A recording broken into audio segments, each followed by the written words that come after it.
नमस्कार दोस्तों, मैं प्रवीण कुमार उज्जवल क्लासेस में एक बार फिर आप सभी का स्वागत करता हूं। दोस्तों, आज के इस वीडियो में मैं आपको पढ़ाने वाला हूं क्लास 10 का जो चौथा चैप्टर है कार्बन एंड इट्स कंपाउंड्स, उसका एमसीक्यू। वो भी मैंने ऐसे एमसीक्यू को इसमें सेलेक्ट किया है जो कि आपके बोर्ड एग्जाम में सभी के सभी क्वेश्चन पूछे हुए हैं, ठीक ना। तो ये आपके लिए वीडियो काफी हेल्पफुल होने वाला है आपके बोर्ड एग्जाम के लिए, ठीक ना। तो आप इसके एक एक क्वेश्चंस को अच्छे से पढ़ेंगे और उसके आंसर्स को रीड करेंगे, जिससे कि अगर आपके बोर्ड में ऐसे एमसीक्यू आ जाते हैं तो उसको काफी आसानी से आप हल कर सकें, ठीक है। तो चलिए हम लोग स्टार्ट करते हैं टॉपिक को। देख सकते हैं यहाँ पे आप class 10 science chapter 4 carbon and it's compounds, यानी कार्बन और उसके यौगिक, ठीक ना। तो यदि आप मेरे चैनल पे फर्स्ट टाइम है यानी पहली बार है तो आप मेरे चैनल को सब्सक्राइब कर लीजिए और वीडियो को लाइक कर लीजिए, ठीक ना। और यदि आपने इस चैप्टर को नहीं पढ़ा है तो आपको इस वीडियो के नीचे डिस्क्रिप्शन बॉक्स में मिल जाएंगे, आपको इस चैप्टर के टोटल जितने भी वीडियो हैं सब आपको मिल जाएंगे। आप वहां से चाहे तो एक एक हेडिंग्स को अच्छे से पढ़ सकते हैं, ठीक ना। तो यहाँ पे चैप्टर मतलब पूरा मैंने खत्म कर दिया पढ़ा करके। उसके बाद मैं आपको यहाँ पे एमसीक्यू बताने जा रहा हूँ, ठीक ना, जो कि काफी महत्वपूर्ण एमसीक्यू है आपके बोर्ड एग्जाम के लिए, जो कि सभी एमसीक्यू आपके बोर्ड एग्जाम में पूछे हुए हैं, ठीक ना। तो आप इसको अच्छे से पढ़ेंगे। तो चलिए हम लोग देखते हैं यहाँ पे पहला क्या है। यहाँ पे देख सकते हैं यहाँ स्क्रीन पे कि पहला कह रहा है निम्नलिखित में असंतृप्त यौगिक है, ठीक ना। तो यहाँ पे पहला जो क्वेश्चन कह रहा है कि निम्नलिखित में असंतृप्त यौगिक है, यहाँ पे किसके बारे में कह रहा है कि असंतृप्त यौगिक के बारे में, ठीक ना। तो जब आप असंतृप्त यौगिक जानते रहेंगे तो काफी अच्छे से आपको इस चीजें समझ में आएंगी, ठीक ना।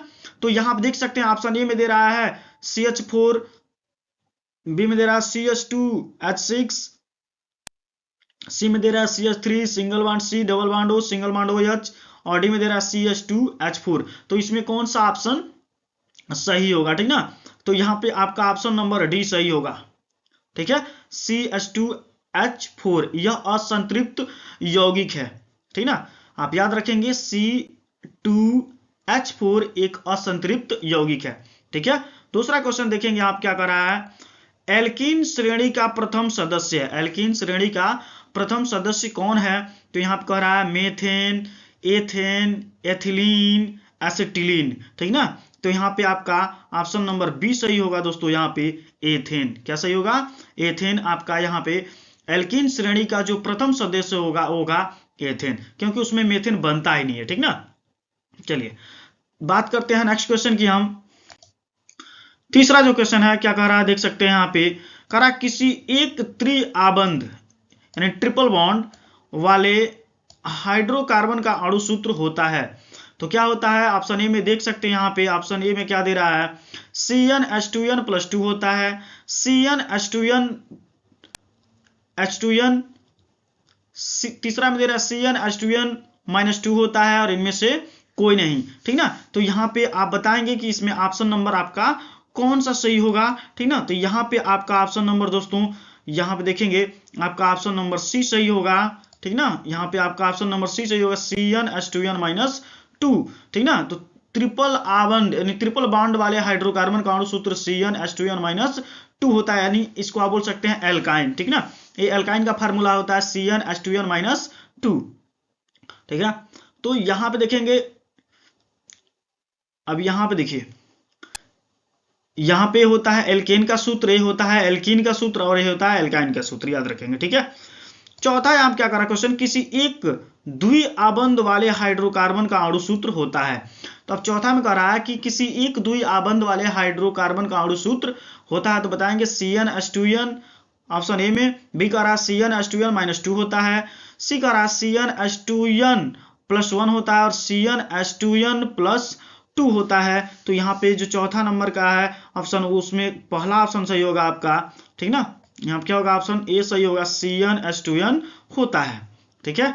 चलिए नेक्स्ट नंबर 5वें नंबर क्वेश्चन की हम बात करेंगे यहाँ पे दोस्तों, जो कि आप देख सकते हैं एसिटिक अम्ल में क्रियात्मक समूह है, ठीक ना। Very very most important question है ये, ठीक ना। एसिटिक अम्ल में क्रियात्मक समूह होता है, तो आप बताएंगे यहाँ पे ऑप्शन ए में दिया हुआ है कार्बन की 2 वैलेंसी खाली हुई है और डबल बॉन्ड से ऑक्सीजन जुड़ा हुआ है, फिर बी में दिया हुआ है OH समूह और सी दे रहा है C डबल OH समूह और यहाँ पे दिया है CHO समूह, ठीक ना।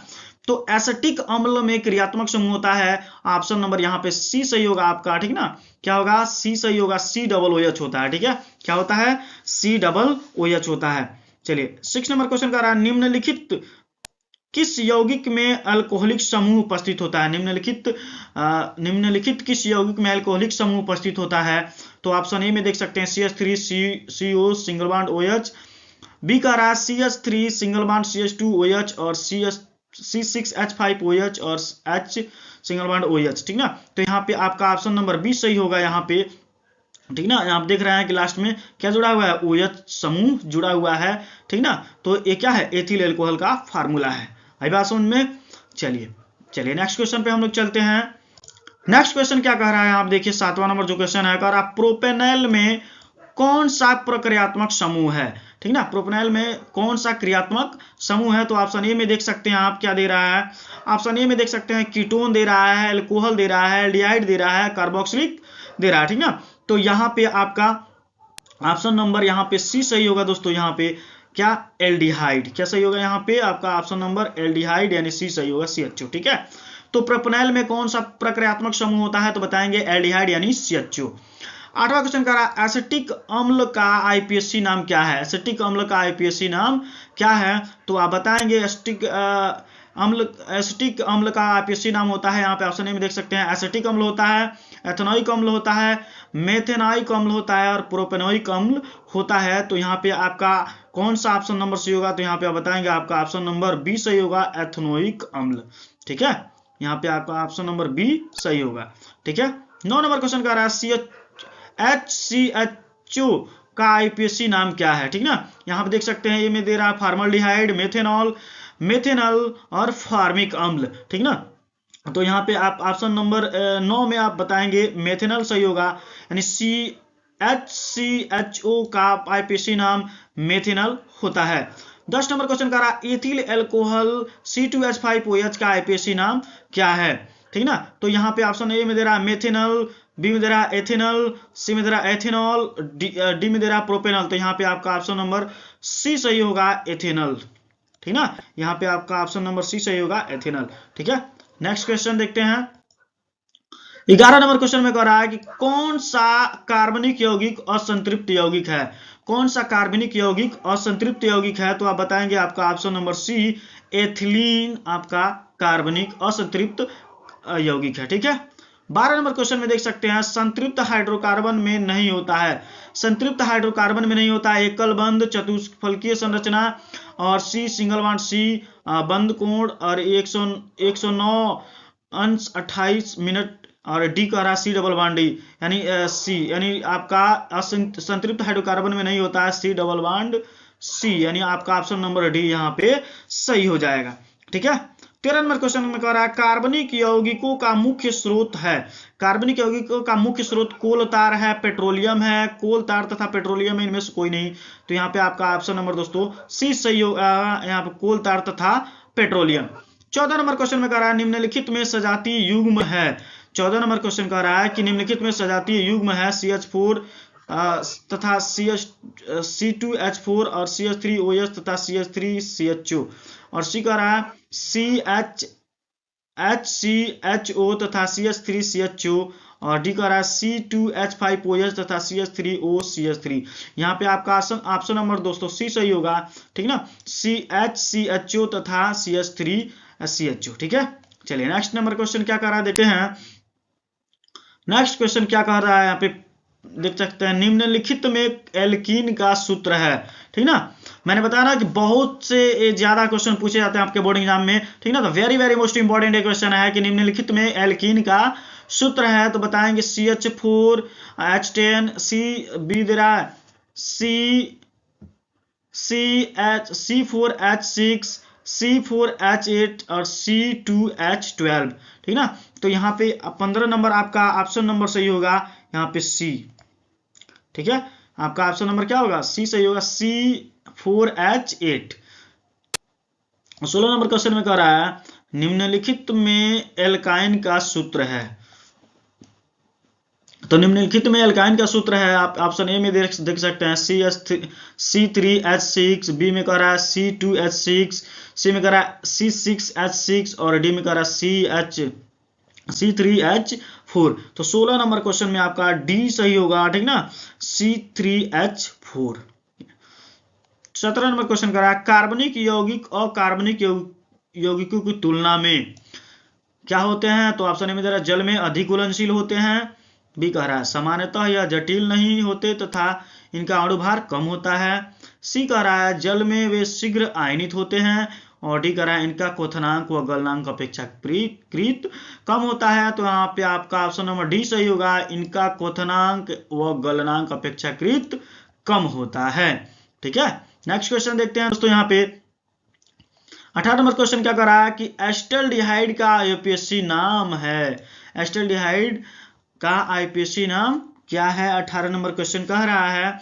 तो आप देख सकते हैं ए में एथेनॉल, बी में एथेनॉल, सी में कह रहा है एथीन और डी में कह रहा है एथाइन। तो यहाँ पे आपका ऑप्शन नंबर बी सही होगा दोस्तों, एथेनॉल, ठीक ना, याद रखेंगे एथेनॉल। 19 नंबर क्वेश्चन कर रहा है एसीटोन का आईपीएसी नाम है। एसीटोन का आईपीएसी नाम क्या है।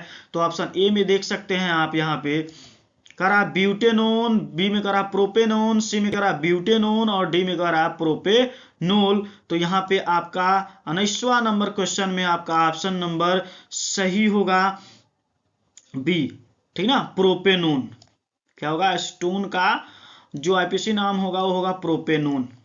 चलिए 20वां नंबर क्वेश्चन क्या कर रहा है, C2H6 का आईपीएसी नाम क्या है, ठीक ना। तो यहाँ पे ए में दे रहा है एथेन, बी में दे रहा है ए में दे रहा है मेथेन, बी में दे रहा है एथेन, सी में दे रहा है एथाइन और डी में दे रहा है एथिलीन। तो यहाँ पे आपका ऑप्शन नंबर 20 में सही होगा बी, एथेन। क्या होगा, एथेन आपका ऑप्शन नंबर दोस्तों सही होगा, यानी C2H6 का आईपीएसी नाम एथेन होगा। क्योंकि आप कार्बन की संख्या हाइड्रोजन की संख्या मायने नहीं रखता है, आपको ध्यान देना है कार्बन की संख्या 2 है तो आप पढ़ेंगे एथेन। ऐसे समझ में बात। चलिए नेक्स्ट क्वेश्चन क्या कह रहा है, प्रोपेन का आणविक सूत्र C3H6 है, इनमें से है क्या है। तो कह रहा है 7 सहसंयोजक आबंध है, बी कह रहा है 8 सहसंयोजक आबंध है, 9 कह रहा है, सी कह रहा है 9 सहसंयोजक आबंध है और डी कह रहा है 10 सहसंयोजक आबंध है। तो यहाँ पे आपका ऑप्शन नंबर डी सही होगा दोस्तों, 10 सहसंयोजक आबंध इसमें पाया जाता है, ठीक है। चलिए 21 नंबर क्वेश्चन हो गया। 22 नंबर क्वेश्चन क्या कर रहा है देखते हैं यहाँ पे। 22 नंबर क्वेश्चन कर रहा है प्राकृतिक गैस का मुख्य अवयव है। तो क्या है, ऑप्शन ए में दे रहा है मेथेन, बी में दे रहा है प्रोपेन, सी में दे रहा है एथेन और डी में दे रहा है ब्यूटेन। तो यहाँ पे ऑप्शन नंबर ए सही होगा आपका, प्राकृतिक गैस का मुख्य अवयव मेथेन है, ठीक ना। 23 नंबर क्वेश्चन कर रहा है कि इन निम्न में से कौन से यौगिक की प्रकृति अम्लीय है। तो ऑप्शन ए में दे रहा है CH3CHO, बी में दे रहा है CH3 सिंगल बॉन्ड CH3 और सी में दे रहा है CH3 COOH और CH4। तो कह रहा है क्वेश्चन में निम्न में से कौन से यौगिक की प्रकृति अम्लीय है। तो यहाँ देखिए COOH जुड़ा हुआ है, यानी कार्बोक्सिलिक ग्रुप जुड़ा हुआ है, नहीं ये हो जाएगा यहाँ पे आपका ऑप्शन नंबर सी सही हो जाएगा, ठीक ना। जिसमें COOH जुड़ जाएगा वो समझिए कि क्या हो जाएगा, अम्लीय नेचर का हो जाएगा। 24 नंबर क्वेश्चन क्या आ रहा है कि मार्स गैस का रासायनिक सूत्र है। मार्स गैस का रासायनिक सूत्र है क्या है, बताइए। CH4 होता है, C2H4 होता है, C2H2 होता है और C2H6 होता है। तो यहाँ भी आपका ऑप्शन नंबर ये सही होगा, CH4 को ही मार्स गैस के नाम से जाना जाता है, ठीक है। 25 नंबर क्वेश्चन कह रहा है कि एल्कोहलों के बी हाइड्रोजनीकरण से यौगिक प्राप्त होता है, ठीक ना। तो कह रहा है अम्ल प्राप्त होता है, एस्टर प्राप्त होता है, एल्डिहाइड प्राप्त होता है और एमीन प्राप्त होता है, ठीक ना। तो यहाँ पे आप देख सकते हैं कि 25 नंबर जो क्वेश्चन है वो आपका ऑप्शन नंबर बी सही होगा, ठीक ना, एस्टर। क्या होगा, ऑप्शन नंबर बी सही होगा, एस्टर। एल्कोहलों के बी हाइड्रोजनीकरण से यौगिक प्राप्त होता है, वो भी क्या होता है, एस्टर प्राप्त होता है, ठीक है। नेक्स्ट क्वेश्चन देखेंगे यहाँ पे 26 नंबर क्वेश्चन कर रहा है एक एल्कोहल और कार्बोक्सिलिक अम्ल के साथ होने वाली अभिक्रिया कहलाती है, क्या कहलाती है, जल अपघटन कहलाती है, साबनीकरण कहलाती है, हाइड्रोजनीकरण कहलाती है या अस्टीकरण कहलाती है। तो यहाँ पे एल्कोहल और कार्बोक्सिलिक अम्ल जब एक साथ अब क्रिया करेंगे तो अब क्रिया को कहा जाता है एस्ट्रीकरण, ठीक ना, याद रखेंगे एस्ट्रीकरण। 27 नंबर क्वेश्चन में कह रहा है कि साबुन बनाने में प्रयोग किए जाने वाला पदार्थ है। साबुन बनाने में प्रयोग किया जाने वाला पदार्थ होता है sodium hydroxide, sodium acetate, sodium chloride और सोडियम नाइट्रेट। तो यहाँ पे आपका ऑप्शन नंबर ए सही होगा, सोडियम हाइड्रोक्साइड NaOH यही होता है, ठीक ना। साबुन बनाने में इसी का प्रयोग किया जाता है। यहाँ पे 28 नंबर क्वेश्चन कह रहा है कि मृदु साबुन बनाने के लिए आवश्यक पदार्थ है। तो मृदु साबुन बनाने के लिए आवश्यक पदार्थ होता है धावन सोडा, ऑप्शन ए में दिया हुआ, बी में दे रहा है कास्टिक पोटास, सी में दे रहा है कास्टिक सोडा, डी में दे रहा है खाने का सोडा, ठीक ना। तो 28 नंबर क्वेश्चन में आपका ऑप्शन नंबर बी सही होगा, कास्टिक पोटास, कास्टिक पोटास सही होगा। चलिए नेक्स्ट नंबर क्वेश्चन कर रहा है 29 नंबर क्वेश्चन कर रहा है सोडियम लोरिक सल्फेट है। ये आप गलती नहीं समझिएगा, क्वेश्चन सही है, सोडियम लोरिक सल्फेट है। तो कह रहा है साबुन, अपमार्जक, प्लास्टिक और विस्फोटक, ठीक ना। तो यहाँ पे आपका ऑप्शन नंबर बी सही होगा, वो होगा अपमार्जक। तो सोडियम लोरिक सल्फेट है अपमार्जक, ठीक है। चलिए नेक्स्ट क्वेश्चन देखते हैं क्या कह रहा है। कह रहा 30वां नंबर क्वेश्चन कह रहा प्रोपेनून है, प्रोपेनून है। तो यहाँ पे ऑप्शन ए में देख सकते हैं, बी में देख सकते हैं, सी में देख सकते हैं और डी में देख सकते हैं। तो यहाँ पे आपका ऑप्शन नंबर डी सही होगा, ठीक ना। प्रोपेनून का फार्मूला होता है C3H7OH। 31 नंबर क्वेश्चन करा प्रोपेन का रासायनिक सूत्र है। प्रोपेन का रासायनिक सूत्र क्या होता है, CH4 होता है, C3H8 होता है, C4H10 होता है, C2H6 होता है। तो प्रोपेन का रासायनिक सूत्र दोस्तों यहाँ पे आप याद रखेंगे, क्योंकि प्रोपेन जब कार्बन की संख्या कितनी होगी, जब कार्बन की संख्या आपकी 3 होगी तो उसको बोलेंगे प्रोपेन। तो यहाँ पे आपका ऑप्शन नंबर बी सही होगा, क्योंकि कार्बन की संख्या 3 है और हाइड्रोजन 8 है, ठीक है। चलिए 32 नंबर क्वेश्चन का रहा है निम्न में से किस कार्बनिक यौगिक में कीटोनिक समूह है, ठीक है। तो निम्न में से किस कार्बनिक यौगिक में कीटोनिक समूह है। तो ऑप्शन ए में दे रहा है CH3COOH, CH3CO, CH3HCOOH और CH3CH2OH, ठीक ना। तो यहाँ पे कह रहा है किस कार्बनिक यौगिक में कीटोनिक समूह है। कीटोनिक समूह में आपको देखना है CO, ठीक ना। तो यहाँ पे आपका ऑप्शन नंबर बी सही होगा, CH3 और COCH3, ठीक है। जिसमें CO होता है, ठीक ना, वो क्या होता है, कीटोनिक समूह होता है। तो आपका 32 में ऑप्शन नंबर बी सही हो जाएगा। 33 नंबर क्वेश्चन का कह रहा है कि निम्न में से एल्डिहाइड है। कौन एल्डिहाइड है। तो मेथेनॉल, मेथेनल, एथेनॉल और एथेन, ठीक ना। तो यहाँ पे आपका 33 नंबर क्वेश्चन में आपका ऑप्शन नंबर बी सही हो जाएगा, मेथेनल। तो निम्न में से एल्डिहाइड है मेथेनल, क्या है, मेथेनल, ठीक ना।